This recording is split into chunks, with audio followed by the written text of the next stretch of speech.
We begin tonight in Australia, where for some New Zealanders it will now be easier to get citizenship. Australian Prime Minister Malcolm Turnbull made the announcement after a 2-hour meeting in Sydney with New Zealand Prime Minister John Key. Mr Turnbull says the new pathway to citizenship will apply to New Zealanders with special category visas and who'd worked for 5 or more years in Australia, earning over $53,000 a year. This is a very important recognition of the very close ties between Australia and New Zealand. Of course, this applies to people, New Zealanders who are living here as of today, and I have to say it's in recognition of the advocacy that John Key has made on behalf of the many New Zealand citizens who are in Australia who are working here and part of our community.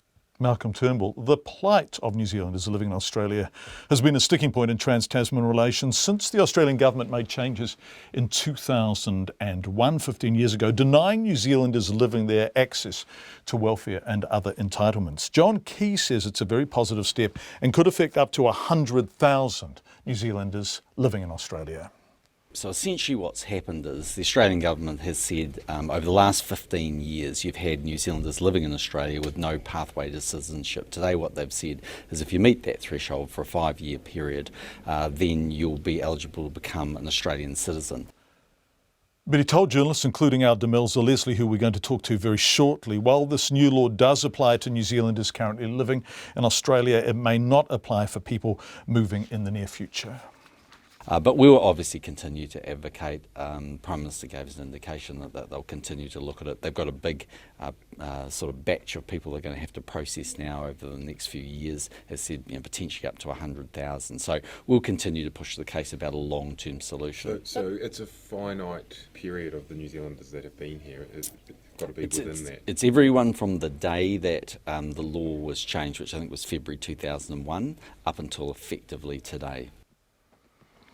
Prime Minister John Key joining us now from Sydney via Skype video is our political reporter Demelza Leslie, who's travelling with the Prime Minister. Demelza, how many New Zealanders will benefit from these changes?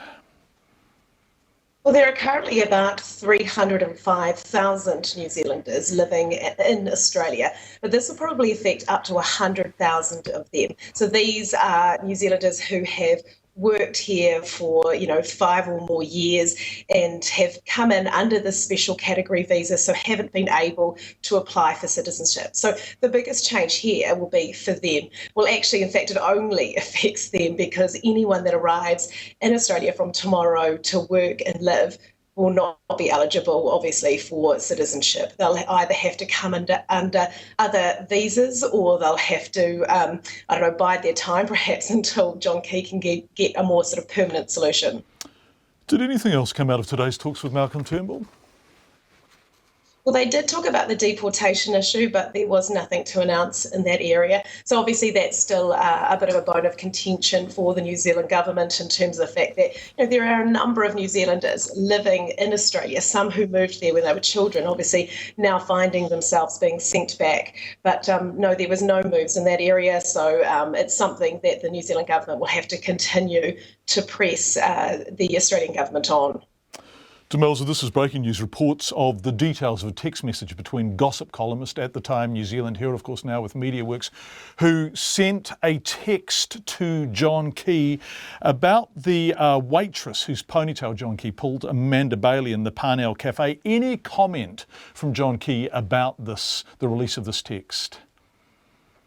Yes, well, the text hasn't been released. When I spoke with the Prime Minister earlier, we did ask him, because that obviously the release of that text has followed an Ombudsman's ruling that John Key was to release that text, that it shouldn't be kept private. So Mr. Key said the reason why he kept it private is because, just like a journalist would, he was potentially protecting his source, and he didn't want to be seen to be releasing it.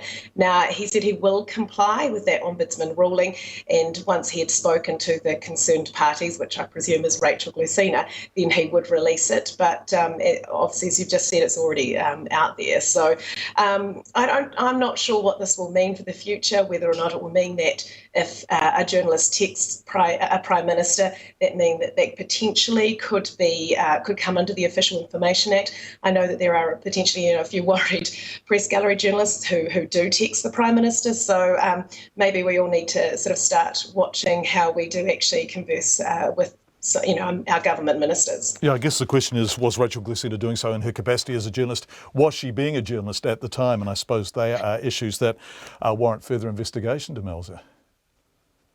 Yes, well, the text itself it said that she had just finished interviewing the waitress. So one would expect that interviewing means that you're working as a journalist. Yeah. Thanks, Demelza. We appreciate it. Demelza Leslie, live from Sydney, where Demelza is travelling with the Prime Minister.